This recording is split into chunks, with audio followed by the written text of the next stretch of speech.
Ciao! Sai che è uscito il nostro magico libro Racconti di Natale? Troverai un sacco di storie magiche fantastiche, illustrazioni che ti faranno volare con noi nel periodo più bello dell'anno. Clicca sul link nella descrizione del podcast per scoprire di più, oppure cerca su Amazon Racconti di Natale Podcast.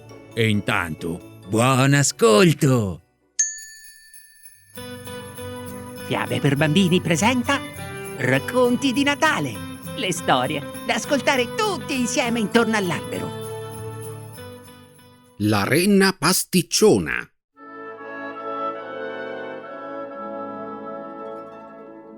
C'era una volta una renna di nome Pop, che era la più pasticciona di tutte le renne del Polo Nord.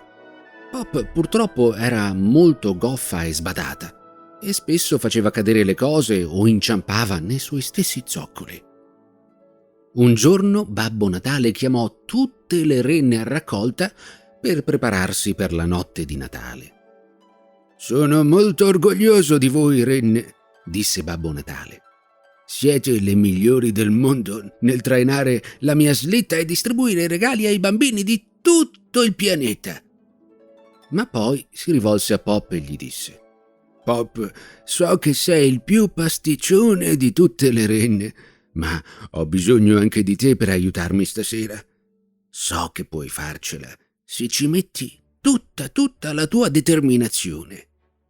Pop era molto emozionata di poter aiutare Babbo Natale, ma era anche molto preoccupata.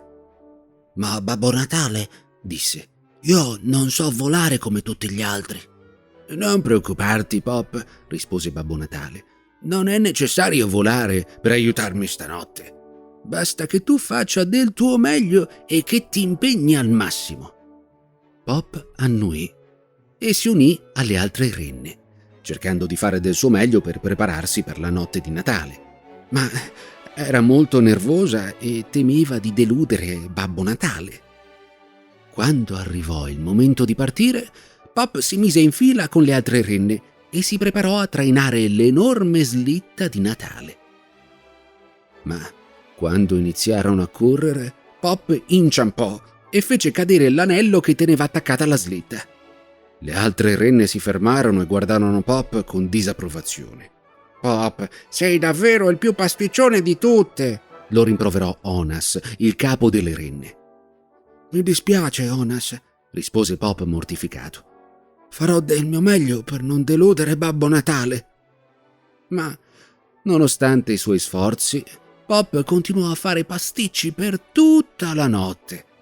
Caddero molte cose dalla slitta e a un certo punto Pop si incastrò tra i rami di un albero e dovettero fermarsi per liberarlo. Alla fine arrivarono all'ultima casa della loro lista e Babbo Natale si avvicinò a Pop per ringraziarlo.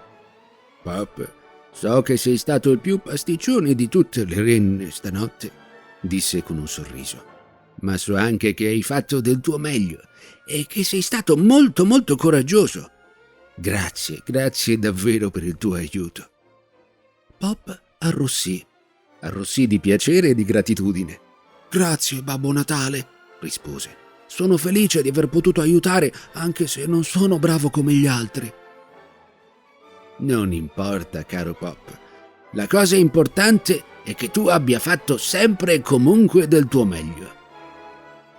E da quel giorno in poi Pop divenne una delle renne più apprezzate di tutto il Polo Nord, perché tutti sapevano che, nonostante i suoi pasticci, aveva il cuore al posto giusto e faceva sempre del suo meglio.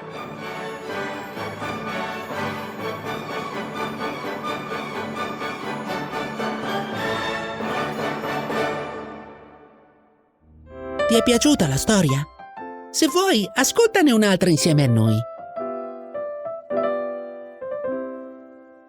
E mi raccomando, non perderti il nostro libro Racconti di Natale. Alla prossima storia!